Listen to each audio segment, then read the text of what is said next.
This is the Craig Groeschel Leadership Podcast. Well, welcome to another episode of the Craig Groeschel Leadership Podcast. Thank you so much for spending a little bit of time with me. I love talking about leadership because everyone wins when the leader gets better. I do want to say thank you to those of you who are sharing about the podcast on social media. That really means a lot to me to get the word out. Also, thank you to those of you who have reviewed it. If you haven't reviewed this on iTunes, that actually helps some too. You can watch this on YouTube if you like. You can also go to Life.Church /leadership podcast. All of the show notes will be there. In case you're driving, don't try to write something down. That would be crazy. And so the notes are available if that's helpful to you. We will be releasing a new episode the first Thursday of every month. So next month on the first Thursday, you can look for part 2 of what we're going to cover today. As always, you can email me thoughts, questions, or comments at leadership@life.church, leadership@life.church. And so I want to start today by answering a few of the questions that came in. Then we're going to do a teaching on creating a value-driven culture. Then we'll recap so that when we hear it again, it helps us to remember better. Then I'll bring some application questions. These questions are designed for you to go through yourself or with a group. We like to listen to podcasts with our team a lot of times. It's really helpful. And so let me dive in with some questions that came in through email. Bradford asked this question. He asked, what are the best leadership books for pastors? What are the best leadership books for pastors? I just wrote down some books that I think are great for every leader. For pastors, Deep and Wide by Andy Stanley is a must-read. Courageous Leadership by Bill Hybels is, to me, a classic. EntreLeadership by Dave Ramsey is really, really good. Some older kind of classics, Good to Great. If you haven't read it by Collins, you have to read that. The E-Myth Revisited by Gerber. I've read or listened to this book probably 6 or 7 times. In fact, if you're starting a business or starting a ministry, the E-Myth Revisited by Gerber is really good. I like books or articles on organizational life cycles. A couple of good ones. Predictable Success was helpful to me. And then Managing Corporate Life Cycles by Adizes is really, really good. Recently, I read the book Taking People With You by Novak. I enjoyed that. Anything by Seth Godin is great. Patrick Lencioni, all of his books are amazing. The Advantage, if you're going to pick one, probably summarizes his work. I feel bad giving you all these, but you ask. I love reading great books. Henry Cloud's book, Boundaries for Leaders, is really good. We're talking about culture today. The book, Delivering Happiness, is really good on culture. And then anything by Maxwell. So one of the things that if you don't read a lot or don't have a lot of time to read, you can actually listen to books. I know you know that, but that's primarily how I digest content today. I like to listen to books at 1.5 speed so I can actually get the big thoughts. If there's a book that is actually an abridged version, I want to get that because I just want the big thoughts. I don't want to spend a lot of time to get the big thoughts. Bobby Grunwald's on my team. He listened to a book on slowing down at twice the speed, which for some reason I thought was really funny. Here's a book on slowing down, and we're going to listen at twice the speed. So anyway, Sebastian asked this, how would you find a mentor or someone to answer a question here or there? I love that question, Sebastian, and we might do a whole podcast on that at some point, but I'll give you 3 quick thoughts. Number 1, don't look for one mentor. There's not one person that fits all of your needs to grow. I would look for multiple mentors. I have a mentor who helps me in parenting, another person in leadership, several people in business, one person in finances, 2 couples I go to for help in marriage, and then several people I talk to about spiritual things. So don't look for one, look for targeted ones to help in specific areas. Number 2, don't ask someone to mentor you. This is just my thought. Don't do this. Why? If you ask someone, they're likely to say no because it seems like a really big investment of time and most people don't know how to do it. Just ask them to lunch or breakfast or for 20 minutes of their time, come in with questions, prepare your questions, ask your question, then shut up and let them talk, take notes, and then apply it. Number 3, embrace distant mentors. You don't have to know someone up close. With podcasts, with books, you can learn from some of the best. So those are some thoughts on mentors. Let's dive in today. and talk about creating a value-driven culture. How do we, as leaders, create a value-driven culture? And I'm going to spend 2 episodes on this because it's so important. And if we don't get this right, then most things aren't going to fall into the right place in our organizations. Let me start by saying this. Great ministries, great brands, restaurants, organizations, they're full of multiple intangibles. What would that mean? Like you walk in and you say, this place just feels good. I love being here. This place feels right. I wish we had such and such, such and such.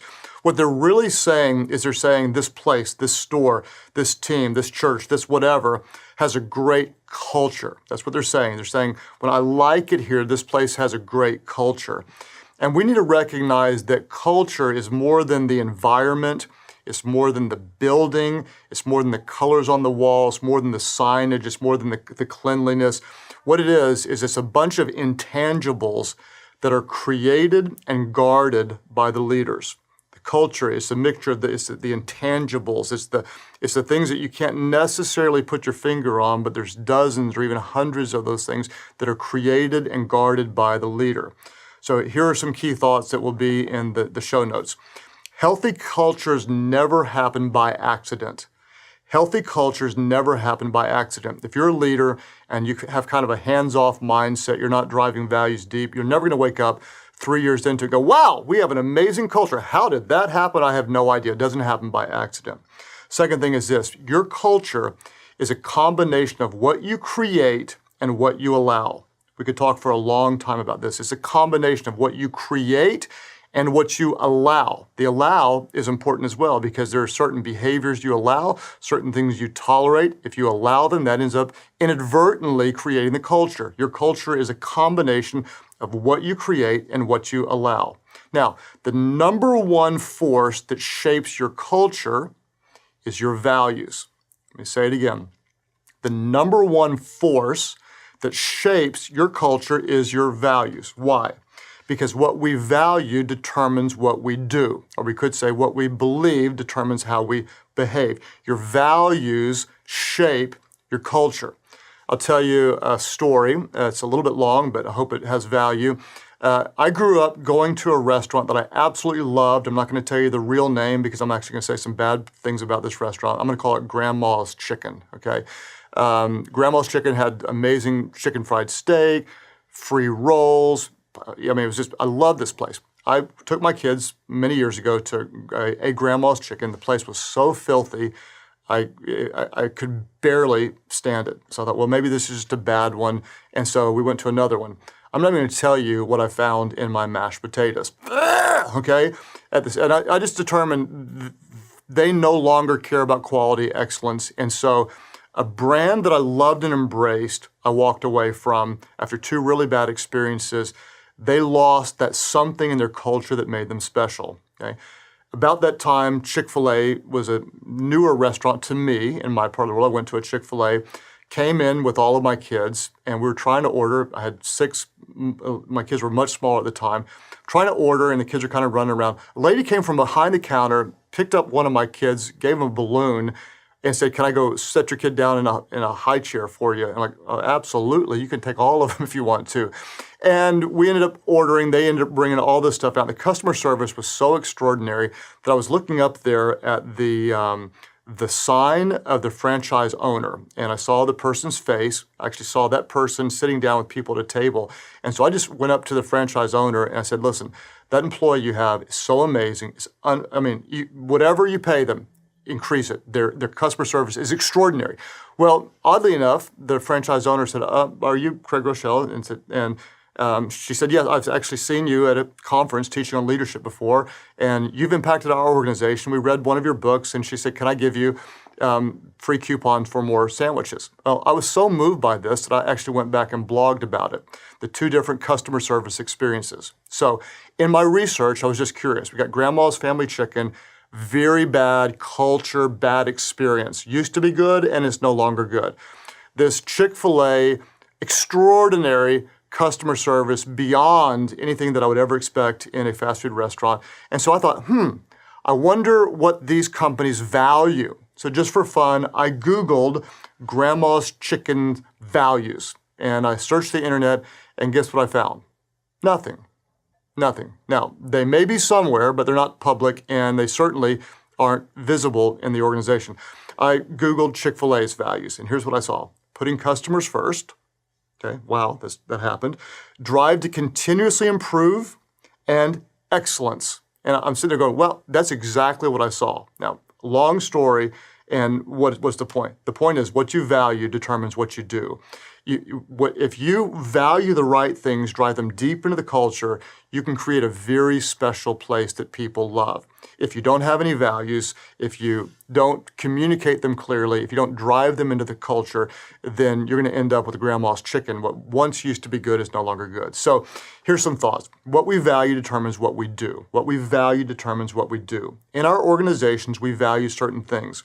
All the values may not be written down or clearly stated, but we all value certain things, okay? If we value survival, that may not be written on a wall, but that's really what we value. If we value survival, we will be inward-looking and risk-averse. That's what we'll do.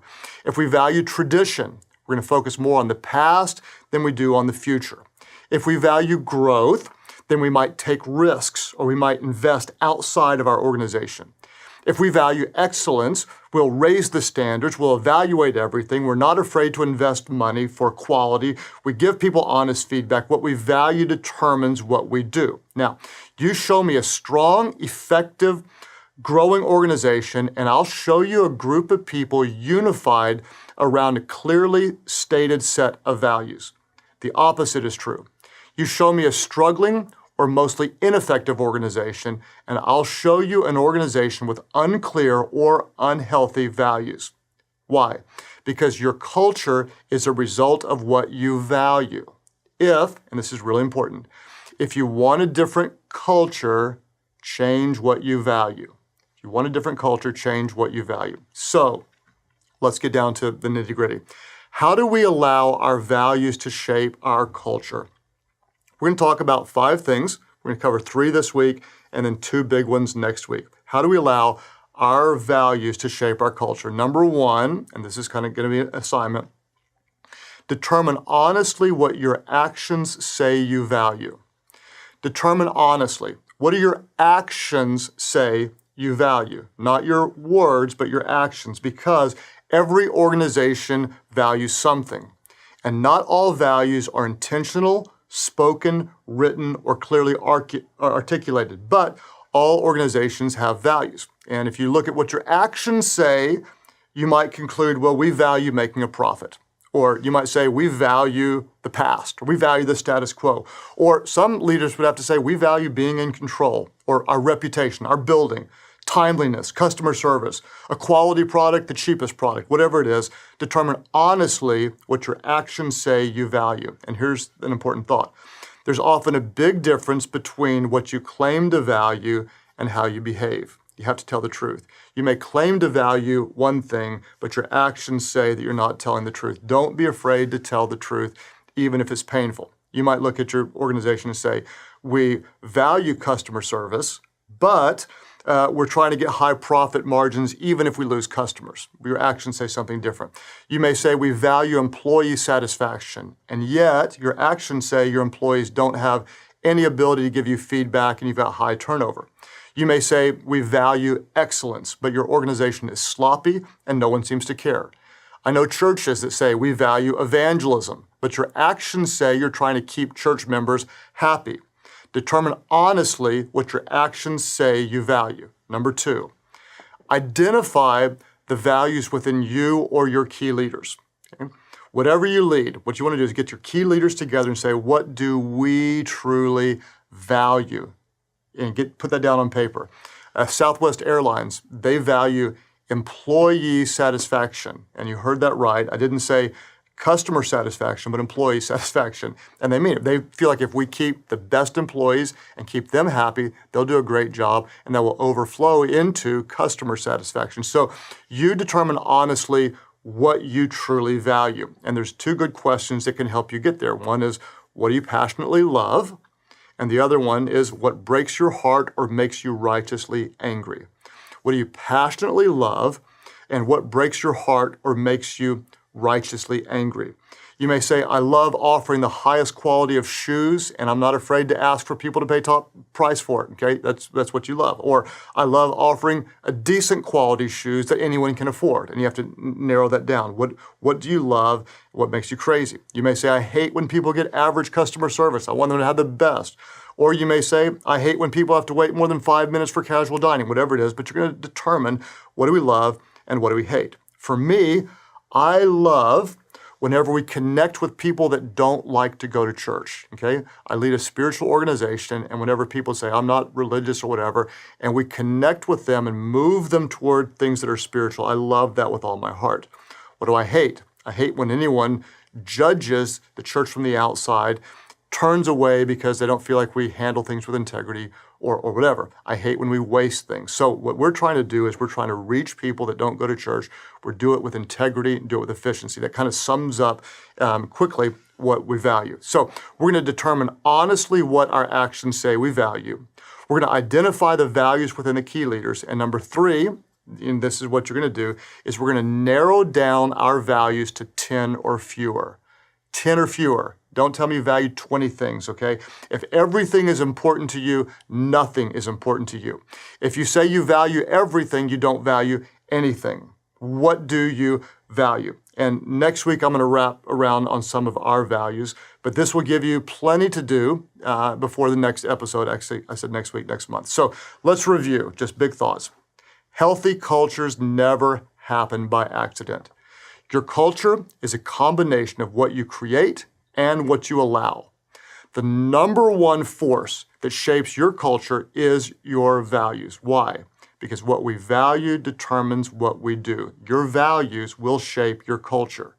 Since your culture is a result of what you value, if you want a different culture, and some of you right now, you're going to go, well, our organization isn't very healthy, okay? If you want a different culture, change what you value or drive the values deep into your culture. We'll talk about more how to do that next week. So, questions for application, and this is where the rubber meets the road. Don't just hear this, but put it into practice. So number 1, what do your actions say you value? Okay, that's what you try to answer honestly. Often there's a big difference between what you claim to value and what your actions say you really do value. Number 1, what do your actions say you value? And then look at what you do, okay? A church might say our mission is to reach people far from God, but our church service is actually designed for church people, okay? You might say we value excellence, but your store is sloppy and your displays are crowded. You might say we value customer service, but you won't even let people return products easily. You've got too much hassle, okay? Make sure you listen truly to what your actions say you value. What do your actions say you value? You don't want inconsistency between your values and your behavior. And then, so the next question is this. Narrow down your values to 10 or fewer. And what I want you to do, if you haven't done this in your organization, is go ahead and do that this week. 5 is probably better than 7. Okay? You want to have, narrow it down to the things that you really value most and put a name to it. We value excellence, we value integrity, we value stewardship, we value customer service, whatever it is. The next week, next episode, we're going to do something with those values that you probably haven't done in your organization that I really believe is going to add texture, strength, emotion, and the ability to drive those values deep into the organization. Because as a leader, one of the most important things you do is you create the right culture and you guard the right culture. You need to clearly understand your values to drive them deep into the culture so you'll have the culture that you want to have. Write down those values and then we'll do more next month. Remember, be yourself. Don't let anybody pressure you into being somebody else. People would rather follow a leader who is always real than one who is always right. Look forward to our time again next month. Thanks for joining us for episode 5 of the Craig Groeschel Leadership Podcast. To continue to show your support, we'd love to have you subscribe, rate, and review the podcast on iTunes. If you follow Craig or Life.Church on social media, you've likely heard about our 25th campus location opening on Easter weekend in Overland Park, Kansas. If you have friends or family in the area, this is the perfect time to invite them to be a part of all that God is going to do in this new community. To find out more or to receive ongoing updates, just visit life.church/Overland Park. If you don't have a church home, we'd love to invite you to join us in celebrating Easter at one of our 25 campus locations or at Church Online. To find out more, all you have to do is go to Life.Church/Easter. As Craig mentioned, the next episode will be available on Thursday, April 7th. To be among the first to receive the new episode, simply subscribe to us on iTunes or on YouTube. Thanks again for joining us here at the Craig Groeschel Leadership Podcast. We'll see you next time.